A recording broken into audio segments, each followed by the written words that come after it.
15-ші аптада сіздің сәбиіңіз 10 сантиметрге дейін өсіп, салмағы 70 граммға жетеді. Көздері әлі де төмен орналасқанына қарамастан, бет-әлпетін анық көруге болады. Осы аптада баланың мимикалық бұлшықеті қалыптасады, ол қасымен күлімсіреп бастайды, аяқ-қолдары ұзарады, бала жаңа қозғалыстарды сіңіреді, қол-аяқтарын аузына салады.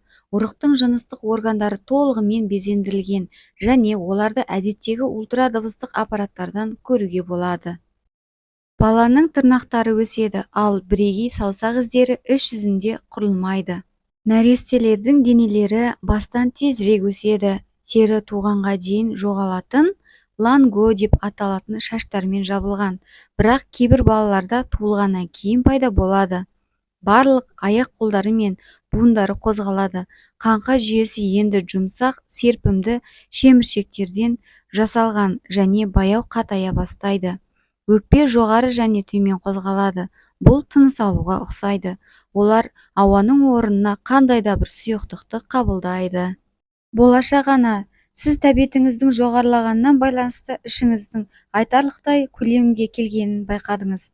Кейбір болашақ аналар баланың қалай қозғалғанын сезінуі мүмкін. Бұл ерекше сезім. Сіз шамамен 1,5 килограмм салмақ қосқандықтан, қаныңыздың көлемі артып келеді. Кішкентай демікпе және мұрын бітелуі мүмкін. Жүктіліктен рахат алыңыз. Достарыңызбен көбірек жүріп сөйлесіңіз. Жиі күлімсіреңіз, себебі бала көңіл күйіңізді сезеді. Сүт өнімдерін көбірек пайдаланыңыз. 1 кесе сүт ішіңіз, ал түнде 1 кесе айран ішуді ұмытпаңыз. Өсімдік майымен толықтыруы мүмкін жаңа піскен көкөністерден жасалған салаттарды да ұмытпаңыз. Көбірек су ішіңіз, күніне 1,5-2 литр. Жүктіліктің екінші 3 айлығында қосымша 340 калория алу керек. Дегенмен, бұл салмақ пен белсенділік деңгейіне байланысты. Егер сізде артық салмақ немесе семіздік болса, онда сізге арнайы кеңеспен тамақтануға тура келеді. Күніңіздің алғашқы тамақтануы бұл таңғы астан басталуы шарт. Таңғы асыңыз ақуыздың, талшықтың, күрделі көмірсулардың және кейбір пайдалы майлардың дұрыс мөлшерін қамтуы керек. Барлық астық, майсыз сүт өнімдері, көкөністер мен етті пайдаланыңыз. Өңделген тағамдардан, тәтті тағамдардан, қуырылған тағамдардан аулақ болыңыз. Қымыз, қарапайым йогурт, жаңғақ майы, сәбіз, шикі көкөністермен алма, анар, банан сияқты жаңа піскен жемістер, пайдалы тағамдармен достасыңыз. Осылайша сіз зиянды тағамдарды жеуге аз мүмкіндік қалдырасыз.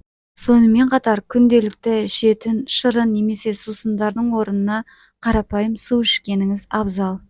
Егер сізде керісінше салмақ аз, салмақ жеткіліксіздік болса, қалыпты салмақ немесе салмақ жинау кезінде қиындықтарға тап болсаңыз, онда соңына дейін тыңдаңыз. Калорияны арттыру үшін күн сайын сүт коктейлін ішіңіз, диетаға жаңғақтар сияқты пайдалы майларды қосыңыз, жаңа піскен емес кептірілген жемістерді жеңіз. Себебі олар тоқ және пайдалы болып келеді.